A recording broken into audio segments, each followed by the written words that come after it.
السلام عليكم ورحمة الله وبركاته. كل سنة وانتم طيبين. اللهم صل وسلم وبارك على سيدنا محمد.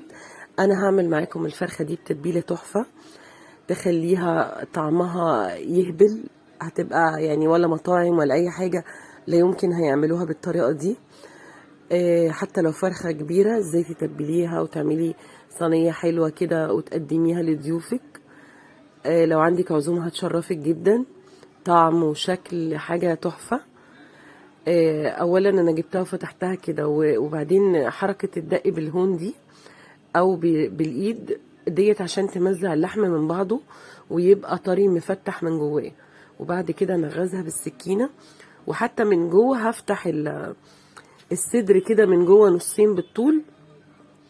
دلوقتي دي التتبيلة بتاعتنا دي كاري وكركم وجنزبيل وفلفل اسمر وبابريكا وروزميري وبصل ومعلقتين صلصة ودول معلقتين زيت وصويا صوص وتبس الرمان لو فيه. لو ما فيش يعني الحاجات دي برضو هقولك نعملها بايه نبدلها بايه. والملح كويس قوي حوالي مثلا معلقتين ملح، ليمونتين كبار، وكوباية زبادي. دي كانت نص كوباية زبادي مش كتير يعني. وتقلبيها كويس قوي تظبطي الملح بتاعها والحاجات دي بقى تقلبيها مع بعض كويس. وبعدين شوفي بقى التتبيليه وتدعكيها ازاي من جوه.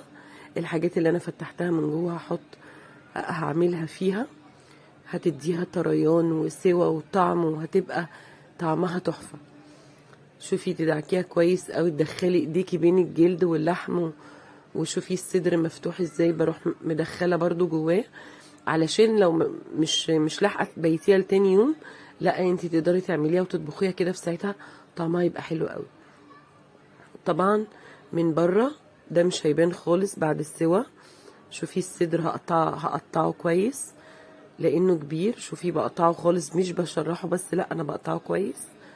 تفتحيه كويس وتحشيه برضو يعني كل اللي بتفتحيه ده تحشيه طعمها بجد هيبقى تحفه. لو وصلتوا لغايه هنا يا ريت تشتركوا لو انتم مش مشتركين وتعملوا لايك وتفعلوا الجرس عشان يوصلكوا كل حاجه بعملها.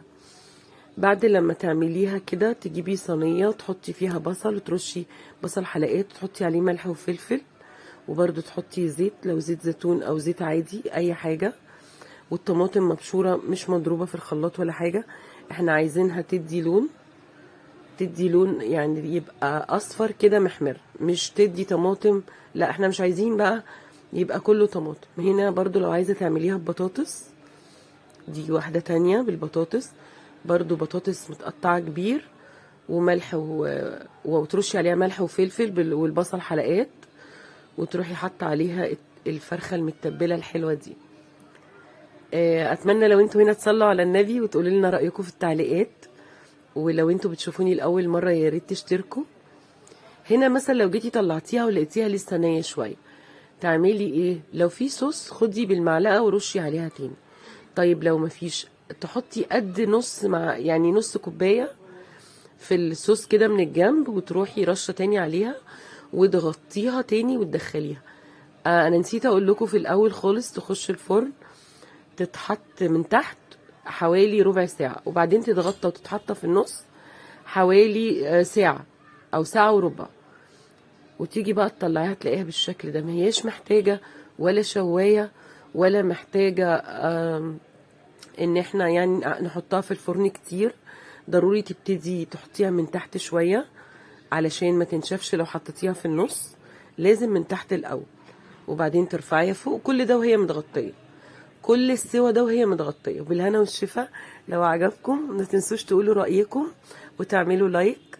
كل سنه وانتم طيبين. السلام عليكم ورحمه الله وبركاته.